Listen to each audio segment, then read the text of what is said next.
Someone was out throwing a spear last weekend, but what did you do? They were at a Spartan obstacle race. There's 5K, 10K, half marathon, and even longer races. But with obstacles along the way, wall climbs, monkey bars, barbed wire, and yes, even spear throws, it's incredible. The people, the energy, the support, the camaraderie, even the course itself. I promise you'll be glad you took it on. Race with your friends, coworkers, even by yourself. You'll make new friends on the course. I have a limited amount of free races to give away with Spartan this year. If you want to change your life with one simple move, make a public commitment and put a date on the calendar. All you need to do is post a video or photo of yourself training for you and your Spartan race. Use the hashtag Spartan Training and tag @Spartan. Tag us too, and make sure you send me a screen grab and I will give you a code for a free Spartan race. Today's show is also sponsored by our friends at orcacoolers.com. And what better way to go into the summer than with a new cooler or a chaser, traveler, camper, barrel, all the good things that they have at Orca Coolers, all the different ways you can hold your drinks, and then you can put your drinks in those roto-molded coolers. Make sure to use code DADSEASON for 20% off your order. That's code DADSEASON for 20% off your order at orcacoolers.com. Today's show is also sponsored by our friends at distilleryproducts.com, the best place to go for wholesale pricing on laser-edged glassware, other swag like flasks, and cool things there. They have those mirror tumblers that are good too. Make sure to reach out to me. I'd love to get you in touch with Carson, Janie, Vicky, all the good folks at distilleryproducts.com. That's where we use for our glasses. You should use them too. If you're a podcast, a distillery, a blog, maybe you're a bourbon group, go ahead and use distilleryproducts.com.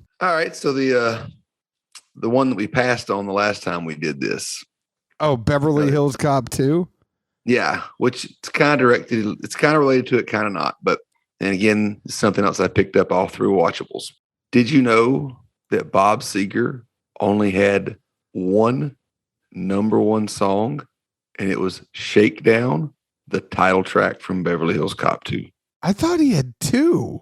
It seems pretty bewildering for the career that guy had. Essentially, almost like epic hits he had. Nothing else went to number one. Like Turn the Page or Night Moves. I could have swore. Like a Rock. I mean, Jesus. Remember us growing up as kids? Like, you couldn't watch any sporting event without seeing a Chevy commercial and Like a Rock.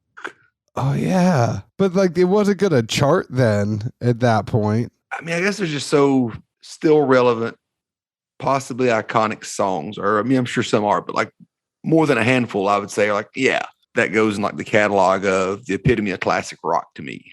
Even Hollywood Nights. Like, I love that song. It gets me pumped up. He did have a number two. So Shakedown was only number one for 1 week, August 1st, 1987. Shame on the Moon was number two. Night Moves, it doesn't say where it was. I don't think it charted. How does Night Moves not chart? I don't even know if I've ever heard, would you say Shame on the Moon? I've never heard Shame on the Moon.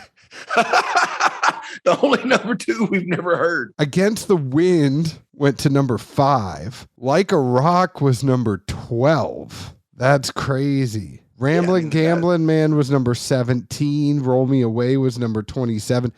Kathmandu. Anybody who's ever walked into a Logan's Roadhouse or a Texas Roadhouse has heard Kathmandu over and over and over. It only got as high as 43. I mean, I almost feel like it's got to be kind of like the Creedence catalog. All these songs that as soon as they come on, you know them. But how many of them at least were hits originally in their, heyday or prime or whatever, as far as the band went? Against the Wind seems like it should have been number one, like at Night Moves. And we've got Tonight, only 13. It's effing Seeger. Like when he heard that, I'm like, whoa, I just stopped everything I was doing at work. And I was like, I need a second to take this in. Hard to wrap your head around, right? I mean, it's kind of insignificant, but still, like, how? Who didn't vote for these things? Who didn't like it when it first came out? People love it now. Everybody sings it.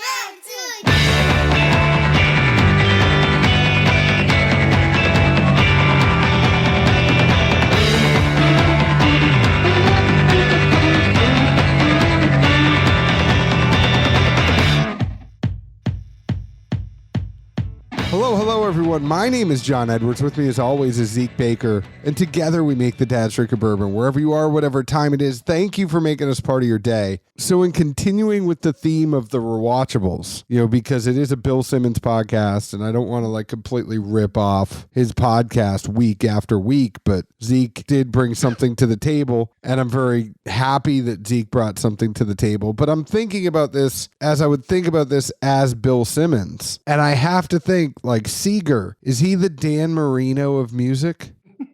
I feel like his numbers are super solid, but he never got that big win. Yeah, I mean, you could really apply that logic to a lot of sports figures, but at least in their time, though, Marino may have never won the ring, but you knew watching him, he was legendary. He was always going to be in the Hall of Fame.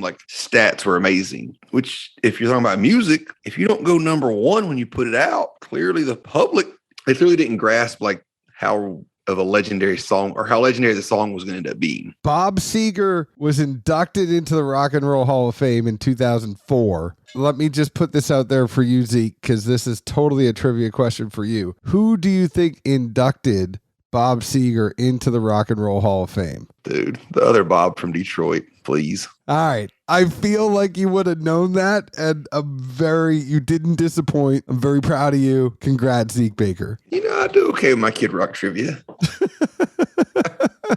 It's because you're chilling the most. If you ever want to find Zeke hanging out in Nashville, if you ever want to look for him, look for this red, white, and blue trucker hat that says chilling the most. Chances are Zeke is wearing it. Fair. I got a few others in the rotation these days. I like that you nodded for a couple seconds. The people can really hear you nodding. And then all of a sudden you were like, fair. I remember I got to say something now. Well, I was thinking about it. How often do I still rock it? Because I used to get them off the, website thing or whatever, but they're not on there currently. So I'm now staggering out how often I wear it because until I can get my backup for down the road, I don't want to wear out the only good one I got left. I mean, I don't feel like those are going for $50 a hat, so you might want to get 3 or 4. That's what I'm saying. They're not on the website right now. Hey, Bob, if you're listening, I know you are local to Nashville now. Can you hook Zeke up? But I bring up the Bob thing and the Seeger thing, and it's perfect that it is in this theme of the show today because Valentine Distilling has been around since 2007, and it was founded in Detroit, Michigan by Rufino Valentine. It is one of the first micro distilleries that was in the country. I want to say right now, I am looking at our friend Whiskey Fellow, that is Jeff Schwartz. He put a great review of this on. I didn't look at his tasting notes, but I did look at his backstory. Some fun things. I say go to whiskeyfellow.net and make sure you check this out for yourself. Highlights from this: the centerpiece of the distillery is Sherbert, a custom-made 1,500-gallon copper pot still, and it was an Italian still. It was from Frilli, 100-plus-year-old Italian still maker. Valentine actually made a 10-year climate sustainability initiative to reduce reduction, recycling, reuse, and then it's looking to bring in wind and solar energies. The master distiller is Justin Aiden. If you don't know these things about Pingree and Valentine Distilling, that's where we're trying to educate you on it. He graduated from Michigan State, and he worked full-time at the Artisan Distilling program at Michigan State, which is something Ari Sussman told us about when he came on for 3-Chord. So Michigan State has this really cool program. Justin graduated from it. What we are drinking tonight is Mayor Pingree Black Label Straight Bourbon. It's batch 6. It's got a mash of 7 barrels. That's 75% corn, 21% rye, and 4% malted barley. It's sourced from MGP. It's 15 years old. Interesting thing about this one, Zeke, a portion of the aging process occurred in a climate-controlled warehouse in California before being transferred for final aging in Michigan. It's non-chill filtered. It's 114 proof. There's only 684 bottles available, and it's $159.99. So thank you, Jeff, for giving me some backstory, because I did not have a lot of backstory that was originally sent to me with this bottle. So it's not a single barrel, it's batched. It is batched. And what was the final yield? Sorry. 684 bottles. So it was 7 barrels. Doesn't really seem like a high yield for 7 barrels. if one out of 7 ain't holding hardly anything, that's going to, pull down your average pretty fast, obviously. But no, when you first said batch, I was kind of confused because I honestly thought this was a single barrel being a 15-year, like batching a 15-year product. Don't see that too often anymore. When you're trying to do a limited edition release and get a few of them out there, I understand batching it together. I also find it really funny about the leaker because we did a charity tasting last night for Folds of Honor. For those of you that didn't know, Folds of Honor is a great organization. They provide scholarships to children and spouses of injured and fallen soldiers. And we were lucky enough to do something with their Drams and Jams event a couple months ago. And then one of the things that was put into the auction was a night with Zeke and I. We bring whiskey over to your house. You have the option of doing the podcast with us or not. We could just hang out and drink. These people elected to hang out and drink. We had a great night, but the reason I go into all of this is that we get into this conversation about how do you know if you have a leaker depending on where the barrel is. Like if it's in the middle of the rick, and I know they got people climbing in there all the time and they're looking, but like there's certain barrels that come out that have been aging for a long time and then you pull it out and there's nothing in there. And it's like, how does that even happen? I mean, I think the bigger question, we didn't talk about this last night. If there was a leaker in the mid and somebody's supposed to be climbing around and checking this stuff all the time, are they just like 3 out of 5 in their job? There's a lot of barrels, obviously. And we've seen, similar to other industries, labor shortages and or folks not happy with wages. I'll leave it at that because it's not really pertinent, but it wouldn't surprise me if there was, every single barrel didn't quite get, drilled, tapped, whatever, checked on too regular of a basis. What I would wonder is, well, you pay tax on every barrel every year you have it until you bottle it. But it's always just ambiguously tossed out there of paying tax. Well, how much is this tax number? I mean, we're talking about like $1 a year or some significant number to where like, all right, how many leakers or empties have I got in here that I'm still paying for? Because I'm not going to get a return on my investment. I sure as shit don't want to pay taxes on it anymore. Let's get it out and keep going. Yeah, that's a fair question. The other thing about this that I find interesting, it was distilled in Indiana, moved out to California, and then back to Michigan. There's a lot of moving going on. It could have even gone from Indiana to Michigan to Cali to back. And you have to think all that transport, there's a lot of sloshing going on. If there was maybe not the tightest seal, do you think some of the whiskey might have escaped on the multiple cross-country trips? Obviously possible. The thing that pops in my head is, especially for something that's older, how much char comes off of the actual stave and now is just floating around in the reservoir, so to speak. I'm sure there's a few. I mean, it definitely, this isn't oaky to me, and not going into the tasting notes yet, but it's not overly oaky for me, but there's definitely, you could tell it's mature, if that makes sense, especially with the mouthfeel. It just has that kind of like, I'm an adult feel to it. Is that like the worst tasting note in the whole entire world? Like, I'm an adult. All I was going to revert to was one of the scenes from Scorsese's flick with the band in The Last Waltz. And Levon's talking about when they came up to New York, started playing or whatever the first time. He's just like, it was an adult dose. It's a subtle line. Like if you haven't seen it more than probably 3 or 4 times, you wouldn't catch it because it's so just like said and keeps going. But I always laugh whenever I'd say like, it was an adult dose. I was kind of thinking like, I'm a man. I wear a speed stick. I'm 40. Well, we'll save that for the notes, but I would think of different products to get that excited or like fired up and ready. All right. Well, let's go into the notes. What do you think about this Zeke Baker? If I'm going with the I'm a man approach, it's going to be something, that's probably lights me up in some direction or it's just like, whoa. One of the things you got to, taste it with your mouth open so you can get some air and hopefully aerate it. Any rate, this did not follow that profile. I'll go ahead and clear the air now. These notes are kind of scattered for me. Sorry. It was kind of thinking what I didn't get that really impressed me versus like really analyzing flavors because it just caught me off guard. First thing I put down was literally there is no char in this. If you've listened to, I don't know, plenty of shows we've done, tasted on your own, very commonly, I would say for MGP, once you get above 10 years, there really seems to be a higher incidence of salty, char, briny, oak, just pucker. Well, I mean, it's from the oak, and this has oak in it that I'm going to get to, but like this doesn't like make you pucker or just have that, like a salty, briny feel that's unpleasant. Oh, I mean, I think we've talked about it before. When MGP turns, it gets turned.